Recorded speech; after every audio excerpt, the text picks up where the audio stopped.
She told me, "You can't expect me to cancel dinner with my ex-fiancé. He's part of my life."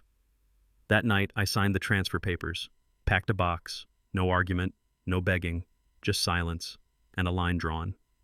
She called it respect, but respect doesn't feel like watching your wife dress up for a man who once promised her forever. What's on the line? A 10-year marriage, a promotion in a new city, and the last part of me that refuses to be someone's safe option. The elevator dings. Her name lights up my screen. A text. "Are you coming home?" If I answer, the loop resets.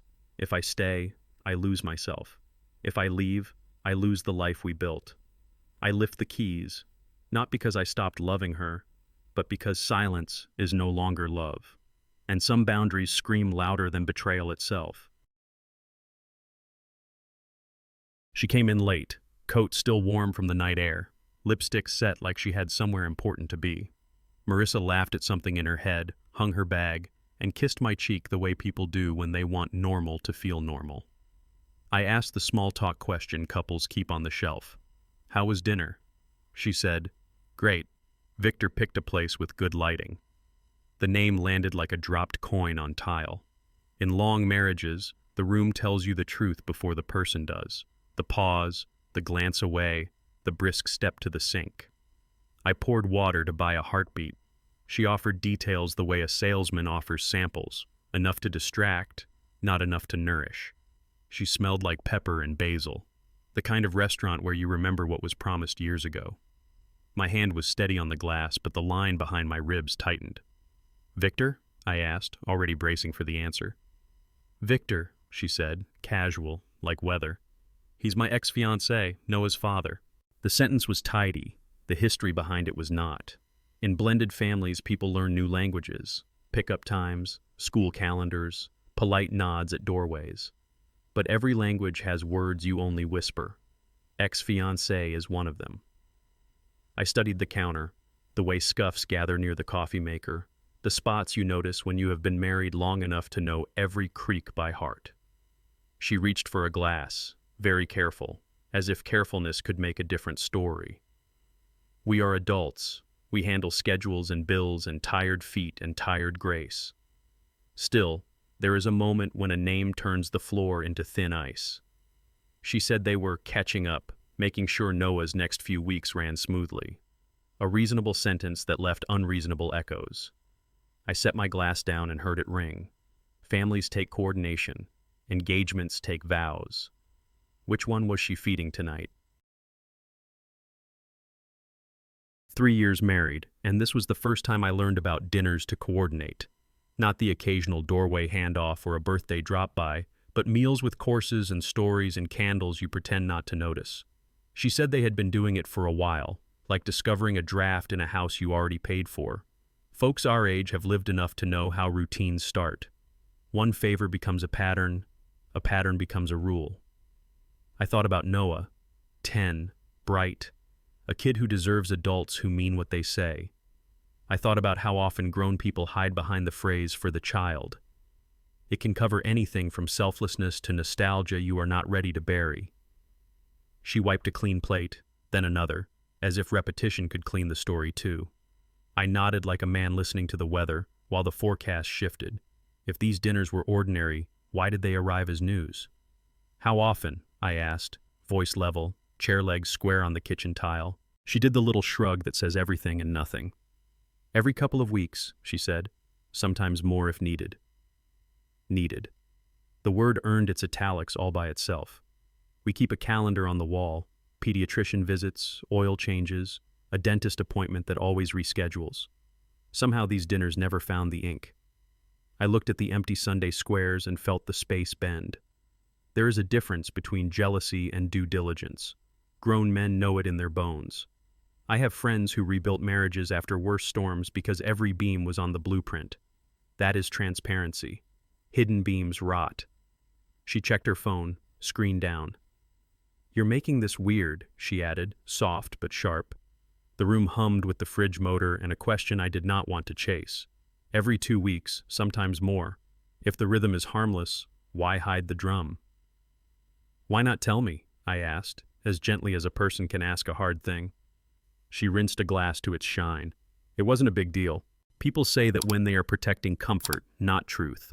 In long partnerships, respect shows up in simple places. Group texts about the dog, a quick call when traffic turns ugly, a heads up before plans touch old sparks. I thought about carpools and casseroles and the quiet trades married people make so the machine runs. You earn the right to quiet by sharing the noise. She leaned against the counter like a witness trained to keep answers short. "It's for Noah," she said, as if the boy carried every grown choice on his small shoulders. The faucet dripped once, then again. I folded a dish towel, buying time for both of us. A man can push, or he can measure. I chose to measure. That night, I started taking notes on what the house already knew. The line drew itself. This is not about catching someone. It is about naming the boundary that keeps a life standing. Transparency is not a surveillance camera. It is a porch light. Adults make better choices when they can see the steps. I thought of the couples at our church who lasted not because they never hurt each other, but because they kept inventory together. Receipts on the table, late nights talked through, no sacred corners where old promises lurk. My phone buzzed, a calendar alert about nothing special, and it felt like a dare to be the man I say I am. In my head, I set a rule that needed no announcement. No more surprises disguised as favors, no more dinners hiding behind good intentions. If this is respect, it will stand in daylight. If it is comfort, it will crave shadows. I breathed, steady, and held that rule like a rail. Tomorrow would test whether she could hold it too. Marissa said she was meeting to sort Noah's schedule, the way people say they're running to the store, routine, harmless, quick. She left at dusk, the kind of hour when porch lights click on and neighbors carry in takeout. 6 o'clock meant an early dinner, a short talk, home by the late news. I straightened the mail pile, lined up the bills, and put a sticky note on the calendar for the coming week. Practice, dentist, car service. In long relationships, you learn the rhythm of evenings, the clatter of keys, the shower humming, the soft thud of a book closing. The house kept its rhythm while my mind kept time. I cooked something simple and left her plate covered, steam fogging the plastic like a small weather system. When work runs late, you know the signs. When co-parenting runs late, you expect a courtesy text. The screen stayed dark. The plate lost its heat. Outside, traffic thinned. Inside, the clock moved and the room listened. Near midnight, the door opened with the careful quiet of someone trying not to belong to the moment. The stove clock blinked 11:57. Marissa slipped off her shoes and set them heel to heel, a habit that always meant long day. She said the words she'd prepared, just Noah's classes, and some things at Victor's work. In families, people learn to pack big ideas into small phrases, classes, things, time. I carried her plate to the sink and watched the condensation run like a river map. She talked about electives and teacher preferences, the surface of a story that felt deeper. Couples our age swap logistics like playing cards. Who's got Tuesday pickup? Who's covering Wednesday piano? This felt different, like someone slid an old photograph into a new album. She smiled at nothing in particular. I wiped the counter, slow circles, keeping my voice even. "Long night," I said. She nodded, and the nod said, "Don't ask me what you already know." I lay in bed and let the ceiling fan carve the air into quarters. 6 hours to set a 10-year-old schedule. The math didn't argue, the echoes did. Most adults can handle calendars in the time it takes a dishwasher to run. When hours multiply, it's usually because feelings do. I watched the red dot of the alarm clock and thought about the way truth works in grown lives. It rarely shouts, it nudges. A tiny nudge, the glow on her face when she said the restaurant had great lighting. Another, the word needed, the kind that stretches to fit. I'm old enough to know that not every late night is a betrayal, but every late night without a reason is a sign. The house settled, pipes sighing like an old man after a long day. I counted breaths, then counted the costs. Something's off, the kind of off that won't fix itself by morning. The fan kept turning while a question waited. The next day, I worked the way men do when the mind is busy, tidy desk, straight edges, tasks checked off in silence. Observation can be its own kind of patience. At lunch, I walked past the playground where grandparents watched with the relaxed focus born of experience. They know when to step in and when to let a wobble teach balance. Back home, I started keeping small notes. Nothing dramatic, just timestamps on a pad by the phone. Out at 6, back near midnight. My father used to say, "Write it down, you'll trust yourself later." He wasn't talking about marriage, but the wisdom holds. Marissa texted a photo of Noah's violin sheet, a gentle way to say the evening had purpose. I thanked her and left it there. The point wasn't to win an argument, it was to understand the pattern. Patterns prove character. Patterns also reveal drift. By dinner, the facts were simple enough to stand on their own legs. That evening, she tested a softer tone. "We only talked about Noah," she said, eyes sliding past mine to the fruit bowl. Safe ground. Nothing to debate about apples. In blended lives, the child often becomes the room everyone hides behind. I stirred a pot and kept my voice warm. All of us who've raised kids know the difference between meeting for homework and meeting for history. One is a list, the other is a memory trying to breathe again. She added, "He's had a tough week." And there it was, a reason that asked me to nod and stop. I did nod because compassion isn't a courtroom, but compassion that asks for secrecy turns into something else. The spoon tapped the rim, a clear, small sound. "Let me know next time," I said.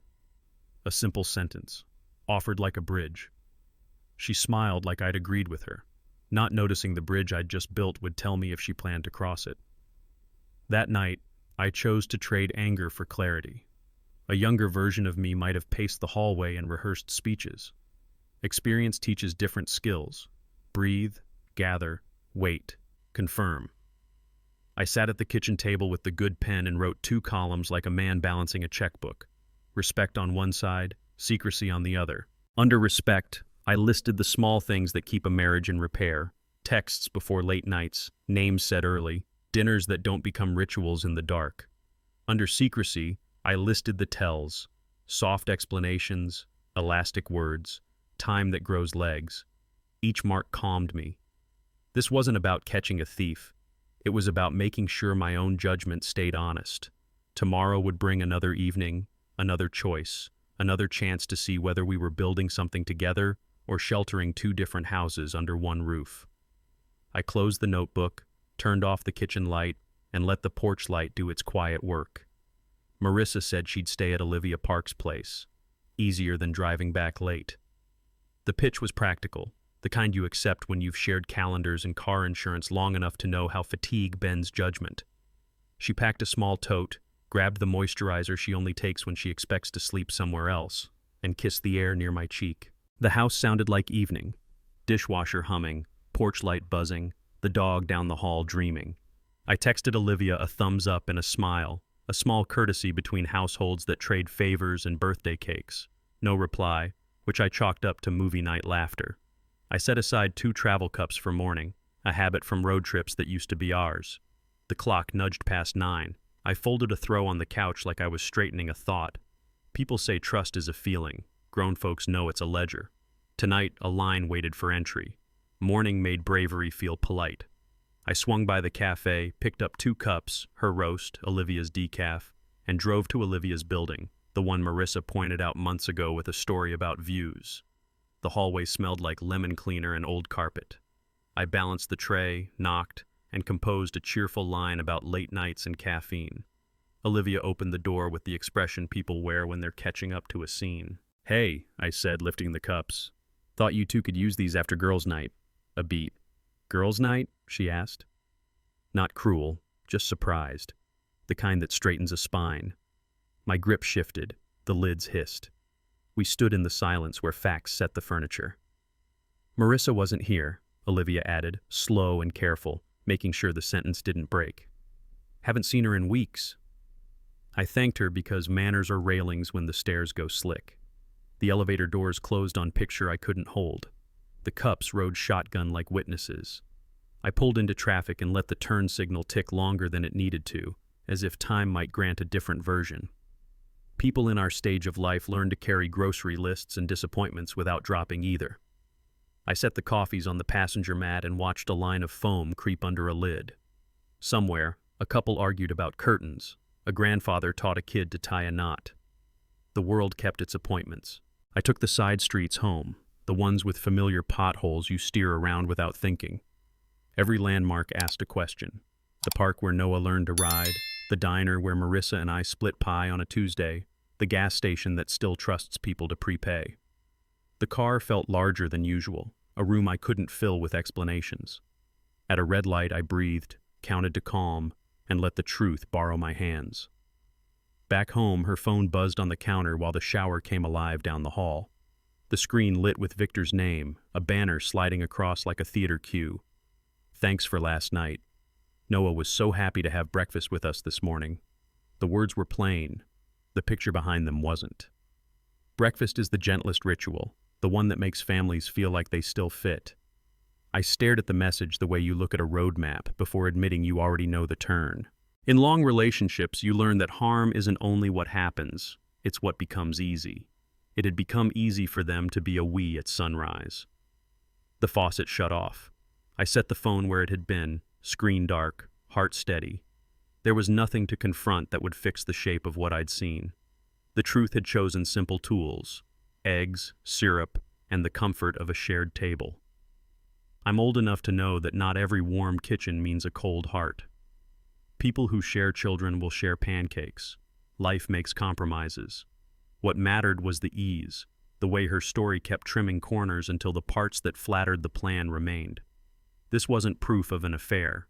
It was proof of a habit that put me outside the frame. I poured coffee and let it sit until the surface went still. In marriages that last, comfort is built inward. Two people taking turns being tired, two people choosing the same table even when the food is dull. Comfort that grows outward asks for cover. It needs dim lights, excuses, and names that used to carry promises.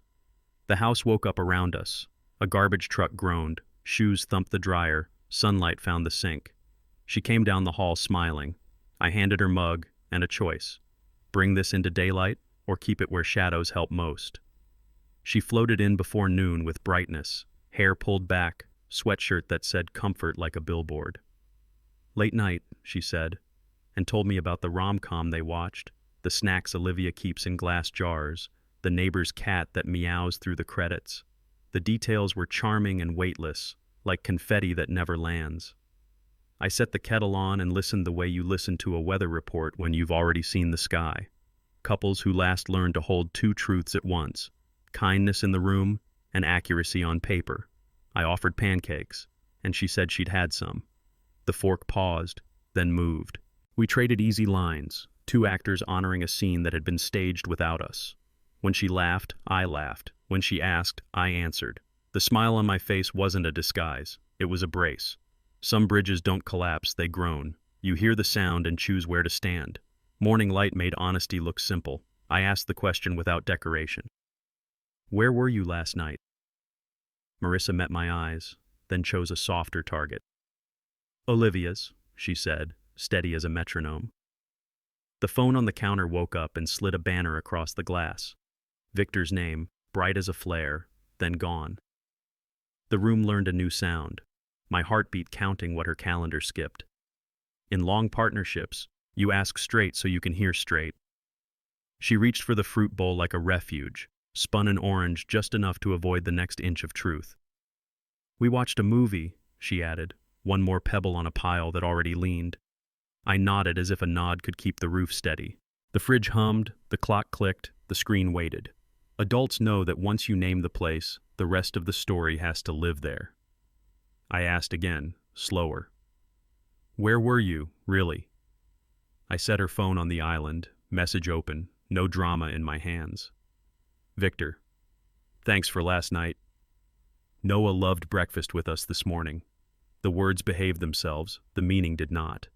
Color left Marissa's face like a tide pulling back from sand. It's not what you think, she said, voice careful, as if walking past a sleeping dog. Grown lives have these moments, the ones where a story meets its receipt. I kept my tone level because anger would let the facts slip. Help me understand, I said. She offered the guest room. The hour got late. A child asked. A mother stayed. Each piece had weight, but the scale balanced differently when set together. I have seen neighbors rebuild trust with less. I have also watched marriages sag under the weight of tiny edits. You could have told me, I added, simple as setting a cup on a saucer. Her eyes flickered, searching for a version that asked less. Transparency is oxygen, I said. This isn't jealousy. In houses like ours, respect shows up in errands and texts. Call if traffic traps you, mention if a plan touches a history, say the name before the name says you. It is less about permission and more about light. We both know the difference between curiosity and stewardship. She leaned on the counter, hands clasped like a student reciting an answer she practiced. Nothing happened, she repeated, and the repetition felt like a blanket pulled over a warm lamp. Tell me now then, I said.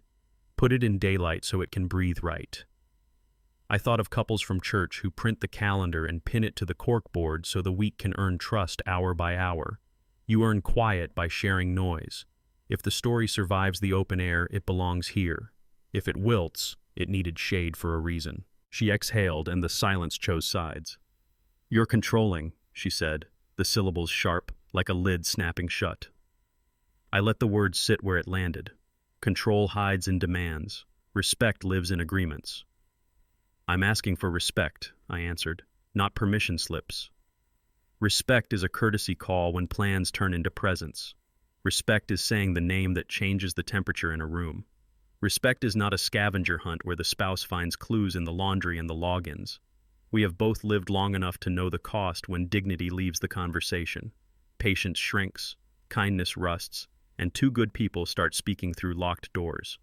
I set out the marker examples, game schedules, late meetings, the neighbor's barbecue, moments where a simple sentence keeps the floor from tilting. Choose the kind of marriage you want, I said gently. One that needs cover, or one that can stand up straight. Her jaw softened, then tightened again, the way a bridge groans before it holds. Just the living room, she offered. Just breakfast. The word kept multiplying, a small hinge swinging bigger doors, just as how grown folks downplay weather until the porch furniture flies. One just becomes a habit. Habits borrow rooms. Rooms become routes back to places where promises were first written. I walked through each doorway she named. A guest room can still be a stage. Breakfast can still be a reunion. Comfort can wear a sweatshirt and call itself practical. I thought of the elders who taught me to listen for qualifiers, the little words that try to shrink a truth. We label the big storms and miss the slow leak. When something is just anything, I said, measuring my breath, it should be easy to say early and out loud. Easy things don't hide. Her eyes flashed like a pilot light catching. You're reading too much into this. Maybe. Or maybe the story simply reads itself once the lights are on. Arguing would turn the kitchen into a courtroom, so I changed venues.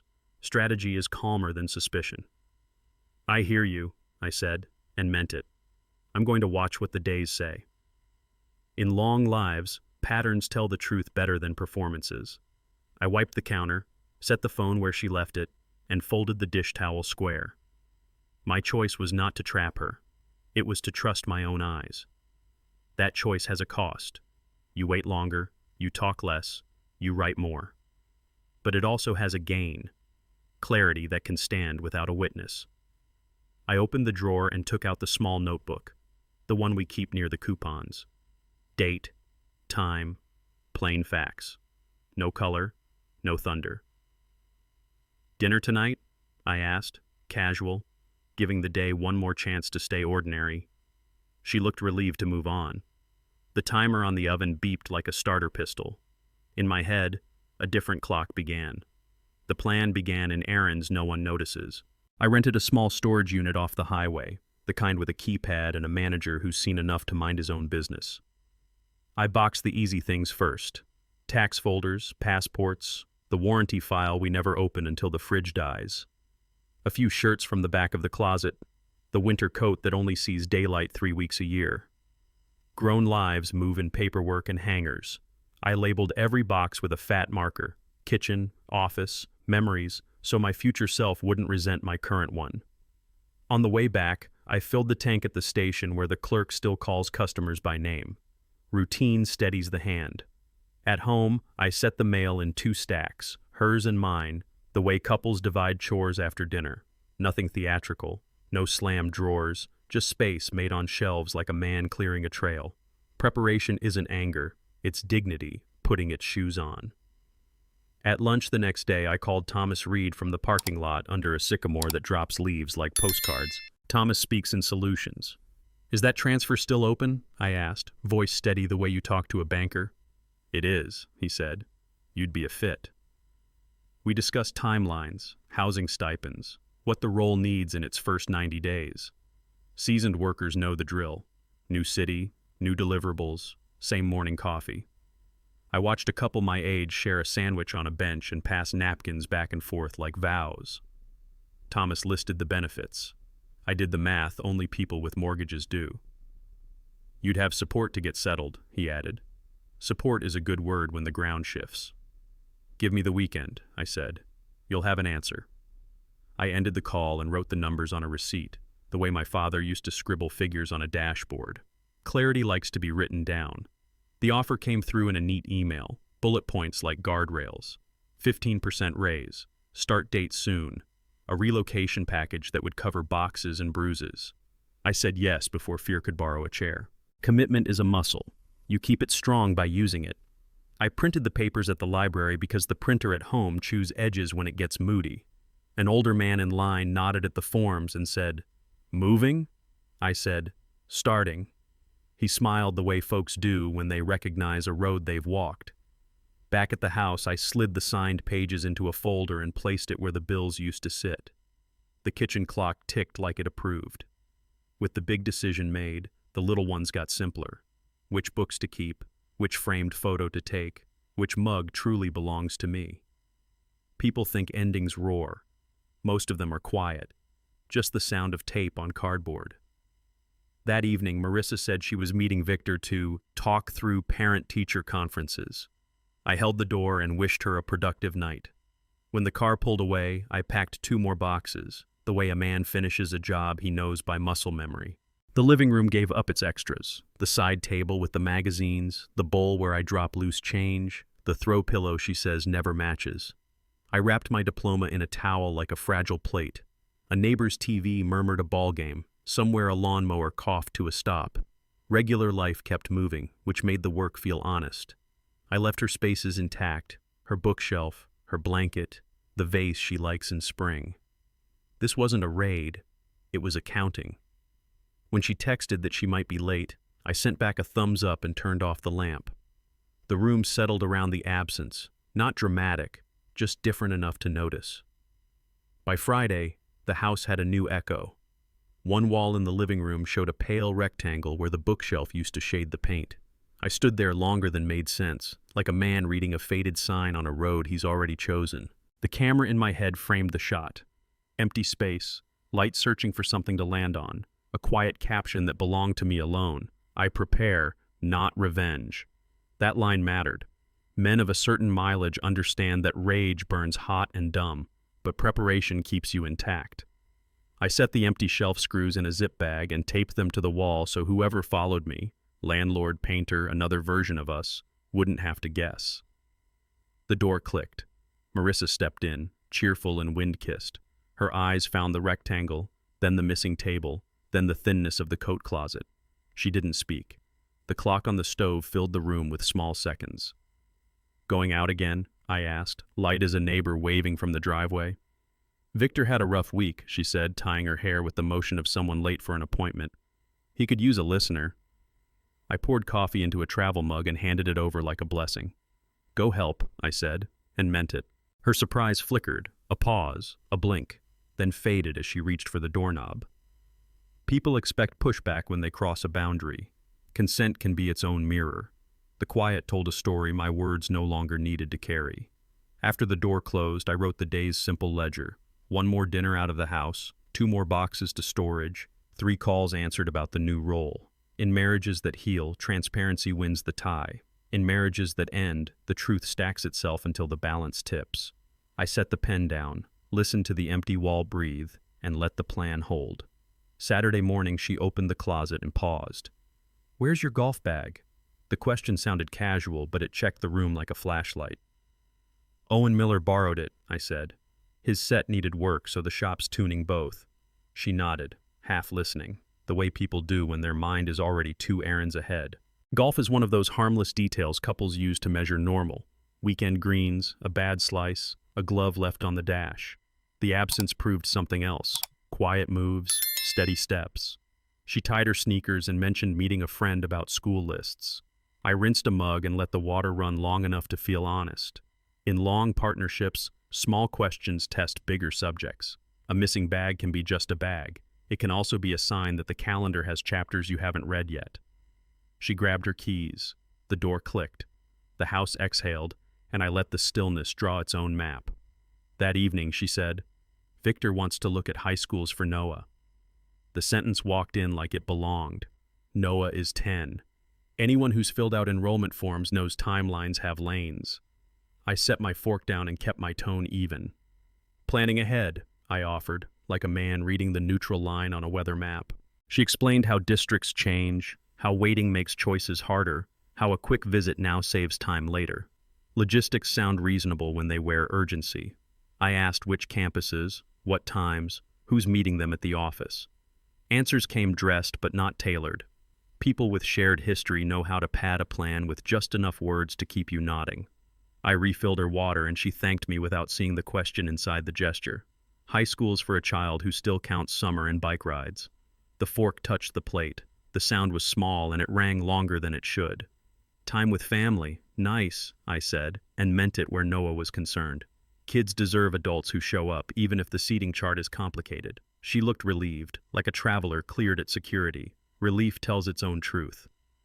I wiped the counter and mapped my own road. One more box for storage, one more call with Thomas about start dates and keys. Routine keeps a person strong when the heart wants to sprint. Before she left, she asked if I needed anything. I handed her a spare charger, the kind gesture couples trade without thinking. "Text if plans change," I added, not as a trap, but as a bridge. She tucked the cord into her tote and said she would. The door swung on habit. Porch light on, hallway dim, a shadow moving across the picture frames we still share. I stood in the doorway until her taillights turned. Blessings can be soft. So can warnings. Both feel warm on the way out. Near midnight, she came home with the glow people bring back from a place that remembers them. Eyes bright, shoulders light, steps with a rhythm not borrowed from errands. She set down her bag and told me they'd driven past a campus with brick columns, then grabbed a late bite because traffic was silly. The story had good bones. The mood carried the room. I poured tea and the steam rose like a pause you can touch. In long relationships, you learn that timing tells as much as text. Late nights leave fingerprints, perfume that lingers, laughter that drifts, the way someone hums without knowing. She leaned on the island and scrolled her phone, smiling at corners only she could see. I slid the mug closer. Her thank you landed soft and warm. The house had the sweet quiet of a home after people choose each other. Only one of us had. The kettle clicked off, and the silence wrote the headline. Then it slipped. We swung by that Italian place, where Victor proposed. The word proposed hung in the air like a bell. A beat later, she tried to sand it down. I mean, the spot we used to visit when Noah was little. Corrections can be true and revealing at the same time. Memory carries its own compass. It points back to the first promise, even when the map has changed. I looked at the tile and traced a crack with my toe, a small fault line that had been there longer than this conversation. Restaurants are more than menus. They're time machines. A certain booth, a stubborn candle, a song that refuses to retire. She laughed too quickly, as if speed could shrink the moment. I sipped tea and watched the steam ghost the air, giving shape to what she couldn't name. A simple sentence redirected the night. Not a confession, not a verdict, just the truth choosing its old address. I wrote it down, date, time, the phrase that turned the key, where Victor proposed. Not to weaponize, to remember. Patterns don't shout, they stack. A missing golf bag, schools years away, a bright return at midnight, and now a landmark with vows in the wallpaper. In seasoned lives, you learn to read the grain, not just the gloss. I tucked the note beside the transfer papers and felt a steadiness settle in. Romantic memory had been activated, and with it the ease of stepping into a room that once promised forever. That's the kind of comfort that asks for curtains. I turned off the kitchen light and left the porch light on. the way neighbors do when they want someone to find their way honestly. Upstairs, drawers slid, water ran, the soft chorus of a house closing its day. I stood at the bottom of the stairs and chose calm as a discipline. Tomorrow would offer another story. The ledger would keep score. Monday at lunch, I opened a separate account at the neighborhood credit union, the kind with tellers who remember your kid's baseball team. The clerk slid a form across, and I checked boxes like a man measuring boards. Rent deposit, movers, first month's utilities. Small lines that add up to a door that actually opens. Folks who've relocated know the drill. Keep receipts, label envelopes, leave a paper trail your future self can trust. I moved my share from the joint account, not to punish, to pay for the life already knocking. On the way out, I bought a roll of quarters for laundry the first week, a humble hedge against chaos. Back in the car, I wrote a simple ledger on a yellow pad. Today's transfers, tomorrow's calls, the date I pick up keys. Clarity likes ink. I tucked the pad in the glove box and breathed. Money isn't the marriage, but it funds the exit ramp. The engine turned, and so did I. Next came the address changes. I brought a stack of envelopes to the post office where the flag creaks and the clerk stamps like a metronome. Forwarding mail is a quiet kind of goodbye.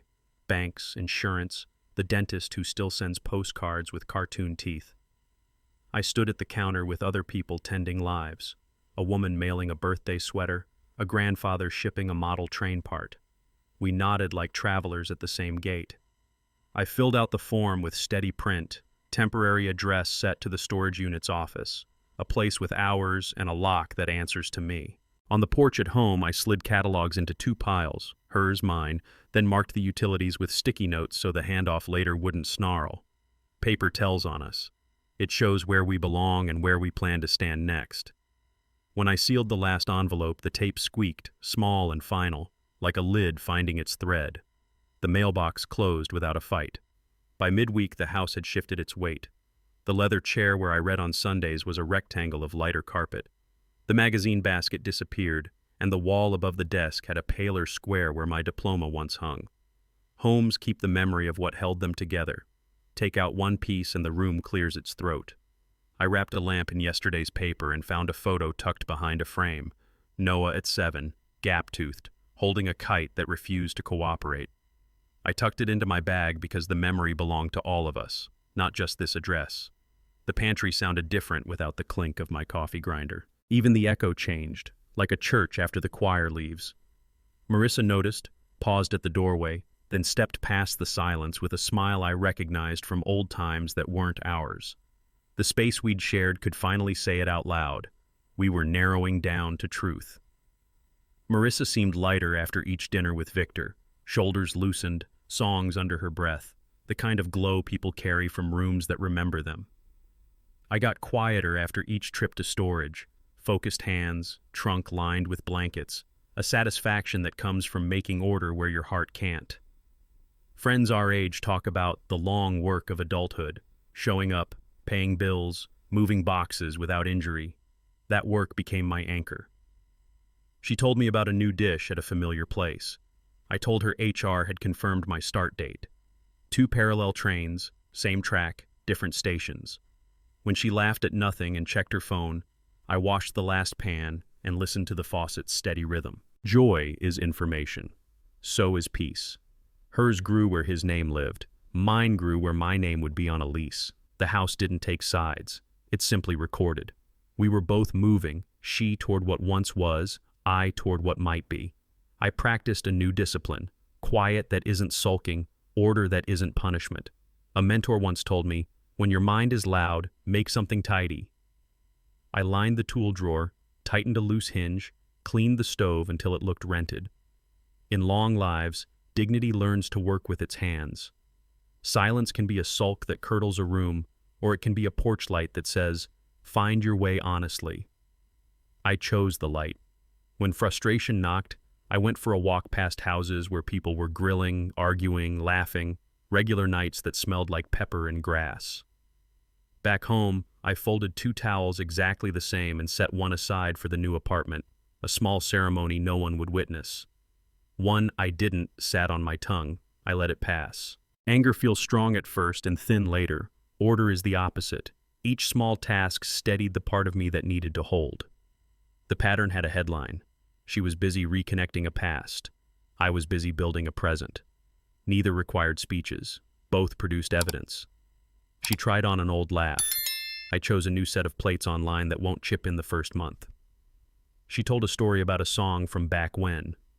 I called the property manager to confirm elevator access and asked where to park on move-in day, a question you only ask if you plan to show up. People who've lived through a few seasons understand. Nostalgia and construction both make a mess. One digs, one stacks. I stacked. Late one evening, I set the transfer folder on the table beside the small notebook of dates and the labeled keyring. The pieces sat together like a decision you can place a cup on. Marissa hummed through a doorway I no longer needed to guard. I turned off the lamp, left the porch light glowing, and let tomorrow come. She stepped into the living room and stopped like a driver seeing brake lights. "Where's the bookshelf?" The pale rectangle on the wall answered before I did. "I cleared a few things," I said, voice even. Homes remember what held them up. When a piece moves, the room tells on you. She scanned the space, where the magazines used to live, where the chair left a lighter patch in the carpet. Long partnerships train your eye to notice what's missing.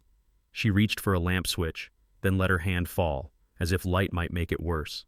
I stood beside the empty wall because silence can be a leveler. Couples our age know this scene. One person catalogs the gaps, the other names the reason. "We needed space," I offered, and the word did double work. She swallowed. "For what?" I nodded toward the shelf's ghost on the paint. "For what's true." A house can feel honest and bare at the same time, so can two people, and her gaze jumped rooms. "Where are half the plates? And your coffee maker?" Kitchens tell the truth faster than bedrooms. "Packed," I said. The cupboard sounded thinner when it closed. She opened the utensil drawer, then the pantry, as if a whisk could restore the story. People who've moved a few times recognize the rhythm. You box what you bought, you leave what you borrowed. On the counter, the ring from my grinder was a tan circle, a tan line of domesticity.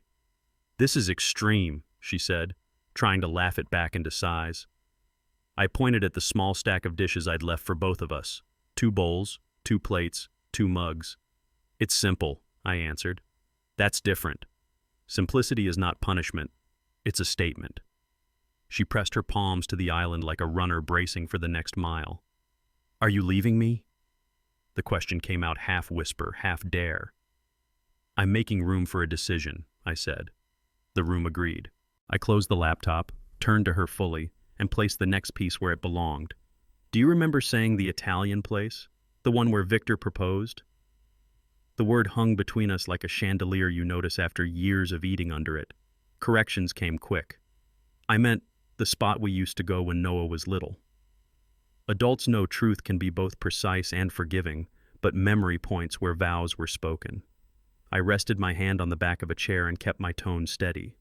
In our stage of life, you learn to weigh not just what someone says, but where their language lives. Proposed lives in a different neighborhood than stopped by. She shifted her weight, a small earthquake only the house and I felt. "You're twisting this," she said. "No," I answered. "I'm tracing it." A map gets honest when you name the landmarks. That restaurant wasn't a direction. It was a destination chosen on purpose. Facts make better witnesses than feelings, so I laid them out. Her phone sat on the island where she left it. I turned the screen so both of us could see. Victor's message. "Thanks for last night. Noah was so happy to have breakfast with us this morning." Then the text from Olivia when I brought coffee. "Girls' night?" 2 short lines, plenty of light. Adult lives run on receipts, emails, calendars, the way timestamps line up like fence posts. I didn't raise my voice. The screen did the talking. She watched the bubbles without reading them, as if the letters might change under pressure. "It was late," she offered. "Noah wanted pancakes." Both can be true. Both can also hide a larger choice. I slid the phone back to its place and waited. Quiet is a tool if your hands are steady. The clock over the stove clicked, ordinary as ever. The ordinary often survives even when the story doesn't. This isn't about sex, I said, letting the sentence find the floor. It's about allegiance. People in long marriages understand the distinction. Bodies can be faithful while hearts reorganize the guest list. Breakfast is intimacy with its shoes on. Ordinary, early, shared before the world needs you. That's why the message mattered more than any rumor. I thought of couples who saved their homes not by surveillance but by sorting loyalties. First call, first consideration, first calendar invite. When those firsts move, the center moves. She blinked, a small flinch. You're making this bigger than it is. I nodded toward the empty wall, the thin cupboard, the folder near my laptop. I'm matching it to what it costs. Seasoned people know the price of ignoring a slow leak. It doesn't flood today. It warps the floor by fall. I set 2 mugs down, equal distance apart. Choose the marriage you want, I said. The one that needs shade, or the one that keeps the lights on. Paranoid, she snapped, the word trying to shut the door I had opened. Labels feel safer than answers. I kept my hands still because stillness invites clarity. If I'm imagining, I said, why did you need to lie? Not shouted, placed. The kind of question adults recognize as a hinge. She looked at the phone, at the cupboard, at the space where the bookshelf had stood like a witness. I didn't want to fight, she said, honest and late. Avoiding conflict is its own form of decision. It chooses comfort over respect and hopes the bill never comes due. We stood in the kind of quiet that separates roommates from partners. Tell me the truth while we both can hear it, I added. If this is harmless, it should be easy to say out loud. She swallowed and stared at the floor's pale rectangle. The room recorded what we wouldn't. One of us was allied to yesterday, the other was aligned with tomorrow. I set the keys on the island so they could say the hard thing for me. You won't have to cancel dinner with Victor anymore, I said, steady as a countertop, because I won't be here to care. The room paused, then caught up. She searched my face like a traveler realizing the last flight left. In long lives, big moments arrive in ordinary rooms, tile underfoot, a clock that refuses to rush. She reached for the nearest argument and came up with air. I named the cost without drama, the lease, the movers, the apartment that fits a quieter kitchen. Years teach you that ultimatums are loud and weak, decisions are quiet and strong. This is sudden, she said. It wasn't, and we both knew it.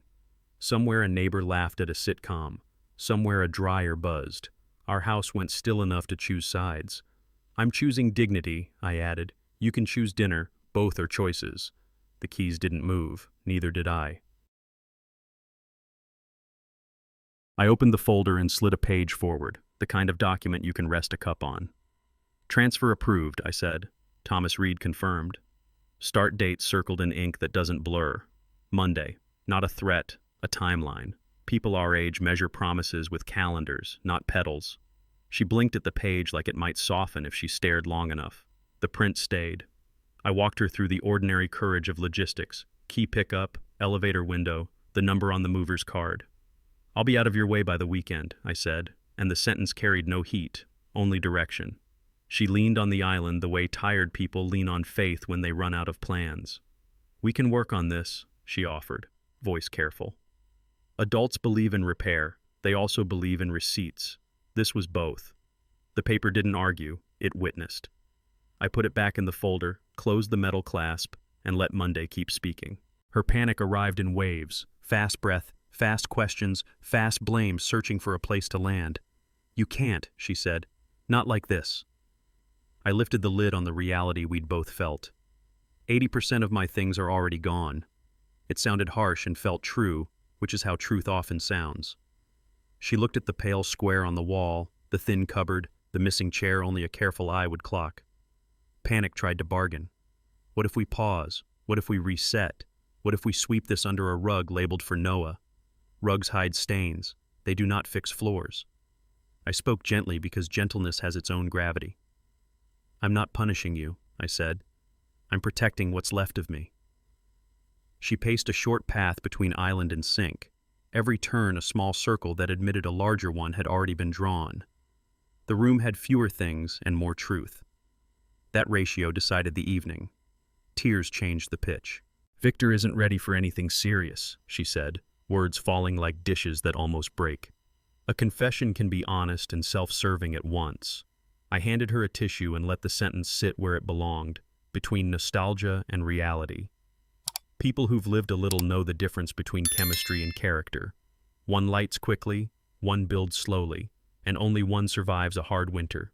She talked about dinners that felt familiar, mornings that felt easy, the hope that old rooms might welcome new vows.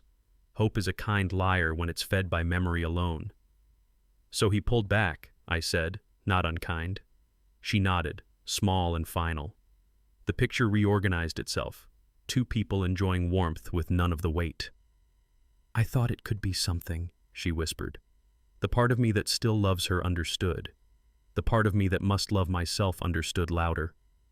Outside, a car door closed. Inside, so did one more option. He wanted your attention, I said, not your commitment. Attention is inexpensive and addictive. Commitment costs and endures. Couples who've lasted through layoffs and late nights know the difference. Attention is flowers without water. Commitment is a garden with dirt under the nails. She looked at the floor and found the pale rectangle again, as if the wall might coach her past the moment. We were just talking, she tried. People always are, right until the talking chooses a side. You can't build a marriage in a doorway, I added.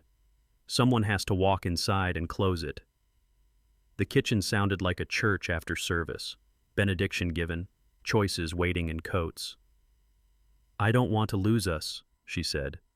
You had us, I answered, when the easy thing to do was bring me into the room. The mug in my hand cooled, a clock you can feel. Some truths don't require volume. They require posture. Mine didn't bend this time. I gathered the pieces so neither of us could pretend the table was empty. You never said you wanted out, I told her. You showed it. The line wasn't a dagger, it was a ruler. Actions measure what sentences try to stretch. Years teach that love is not a scavenger hunt where one spouse searches for proof the other still chooses them. It is a daily receipt, names spoken early, plans shared plainly, boundaries honored without debate. She opened her mouth, then let it close. The house heard the quiet verdict before we did. I reached for the folder, the keys, the small notebook with dates that didn't lie. I'll take the rest Saturday, I said. She nodded like someone who finally heard the weather report and brought the plants inside. There are endings that explode and endings that arrive like mail. This was the second kind. I turned off the kitchen light and left the porch light on. Let truth walk out honestly. She reached for solutions like items on a shelf, therapy, fewer dinners, firmer rules. We can fix it, she said, and for a moment the room felt like the waiting area outside a counselor's office. Magazines fanned, water cooler humming. I set my hands flat on the island. Change isn't the point, I answered. Truth is. In steady lives, repair begins with daylight. Names said early, plans said plain, no sacred corners that ask for winks. Couples we know have survived more because the week lived on the fridge, not in somebody's pocket. She promised calendars and curfews. I asked for something simpler. Say the hard thing to me before you live the easy thing with him. A promise without a practice is a kind of hope that tires quickly. I didn't come to punish you, I added. I came to name what I can live with. Her eyes softened like rain that won't commit to falling. Between us, the keys gleamed and kept their edge. The elevator doors slid together with the hush of decisions made. In the lobby, the air smelled like lemon cleaner and cardboard, moving day notes written by other people. I sat on a bench near the ficus that outlived 3 property managers and opened my phone. Thomas Reed's thread was already near the top, practical as a clipboard. I typed, "I'll be there Monday," then filled in the pieces that make courage feel ordinary: arrival time, badge pickup, where to load the hand truck. Sending a text isn't a ceremony, but sometimes the finger over send feels like vows. A delivery man wheeled a stack of boxes past me and nodded the way men nod when the job is the job. I hit send. The message left, and so did a version of me that waited too long to be clear. Upstairs, a bell rang somewhere I couldn't see. Down the street, a bus sighed and opened its doors. Direction has a sound. So does peace. Back outside, my screen lit again. Natalie Brooks. Coffee after work? Nothing flirted in the words. They were simple as a porch light. I breathed and checked my own motives like a pilot running a list. No rescues, no rebounds, no stories borrowed to make an evening easier. A friend once said new chapters shouldn't start with a cover torn from the last book. Natalie and I talk well about work, real deadlines, where the department is thin and where it can be kinder. There's a cafe downtown that remembers my order. She suggested it before I could. I typed, "Perfect," then added, "I'm keeping boundaries clean. Coffee works." Clarity is the only romance I can afford right now. A couple my parents' age shared a small table near the window, passing a muffin in polite quarters. Choices look different when you know how long a winter can be. I put the phone away, let the sun warm my knuckles, and headed toward afternoon. On the drive home, the city carried on. Kids in cleats, someone mowing, two neighbors solving the world near a mailbox. Endings don't stop the world, they just stop a story. I parked, left the engine's tick to cool, and walked up to a porch that had been ours. The house met me with its usual honesty. The place where a chair used to be, the cupboard that closes softer when half empty. "This isn't a happy ending," I said to the quiet. "It's an honest one."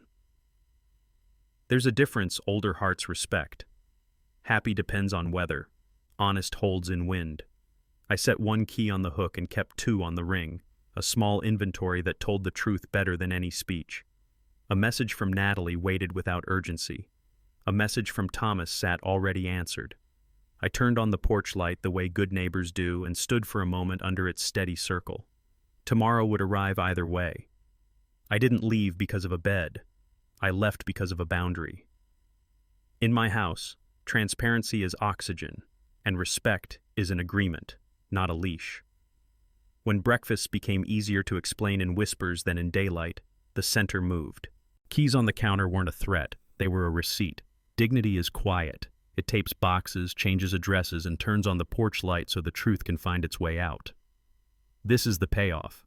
I choose a marriage that can stand in the open, or I choose myself when it can't. Love isn't a scavenger hunt for clues you're still chosen. It's a calendar you can read without guessing. So here's where I leave you, with the lights on and the choice named. Tell me, where did the line get crossed in this story? Drop a timestamp and the reason. Vote the poll. Just co-parenting, emotional affair, or secrecy kills trust. If this ending felt honest, share it with someone who needs the porch light on.